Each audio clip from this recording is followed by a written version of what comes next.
training and working with young people to become that next workforce, to be dependable citizens in our community.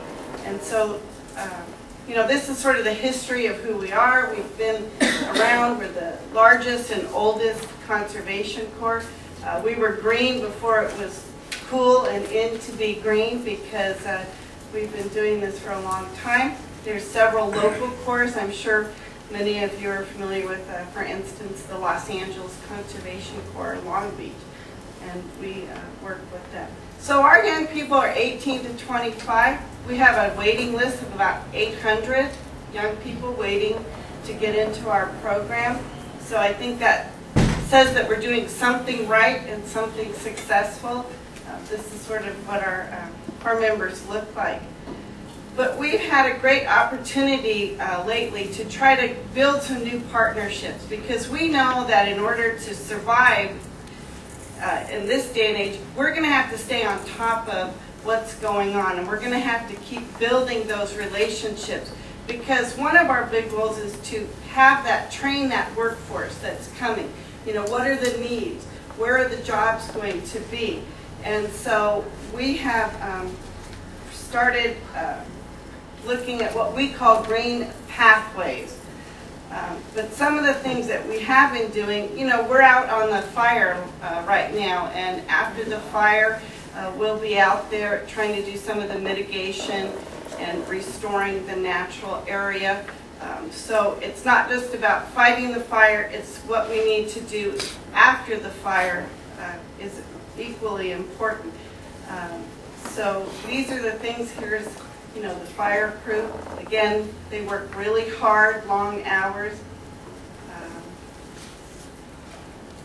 We do flood control, earthquake. Our young people have the opportunity to earn scholarships, so they're working with us.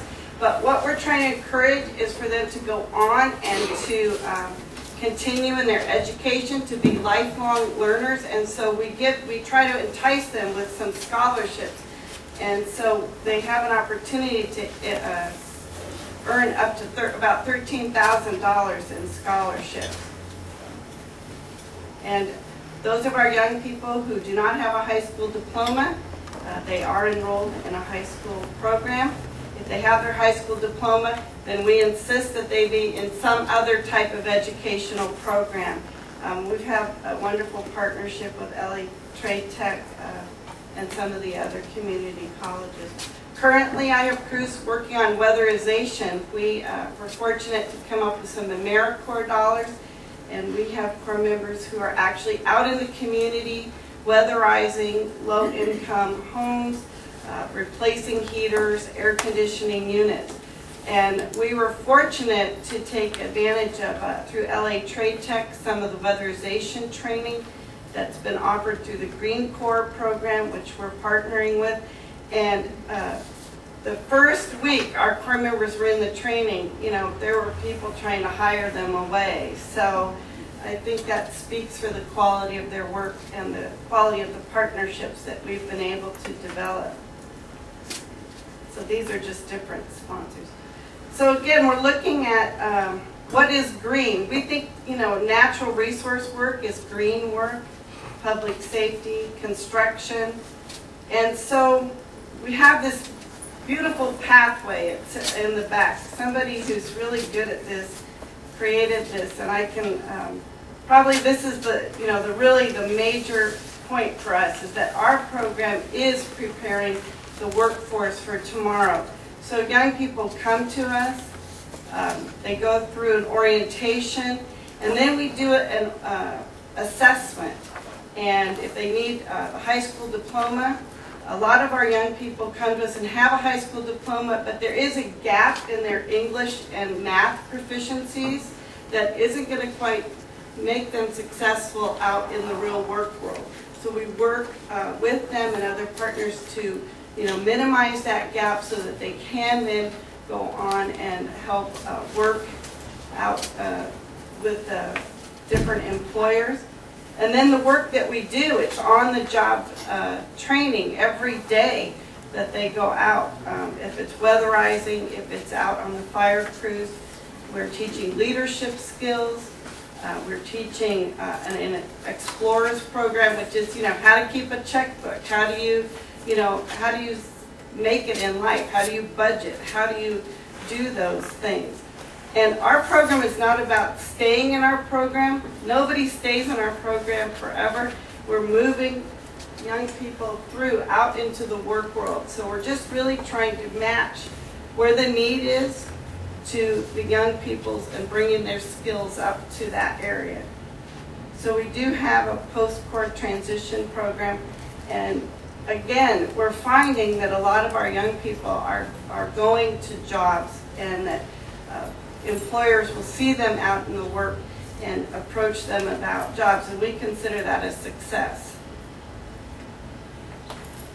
And we do, again, this is part of the Conservation Recovery Corps, which is our weatherization program.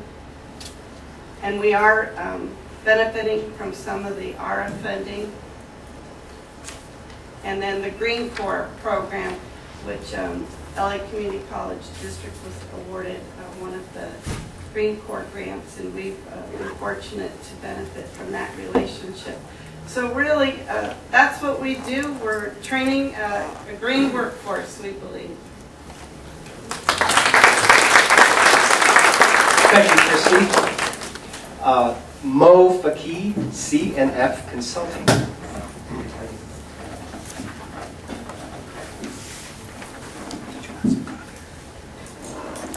Thank you guys for showing up.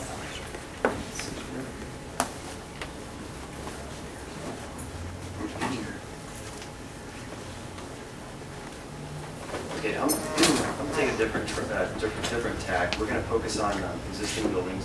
What my company does, we do energy efficiency consulting and building benchmarking, green building consulting. So we really look at a big part of the infrastructure, which is existing building stock. So let's take a look at that.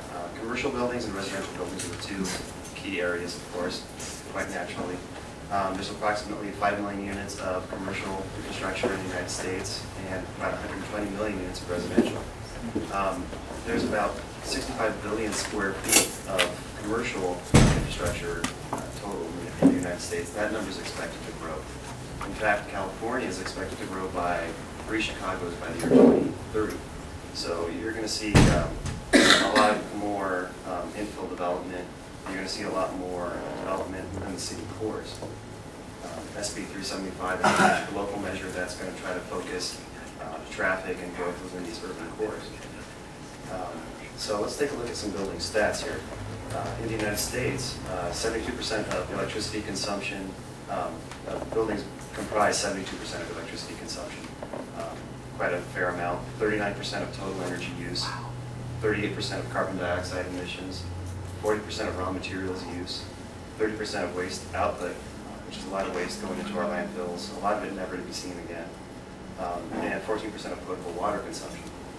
Now, a great deal of energy is even put into water, pumping the water to these buildings, using electricity, especially here in California, where we spend a great deal of energy. I think billions of gallons of diesel fuel is used to pump water to our homes in Southern California.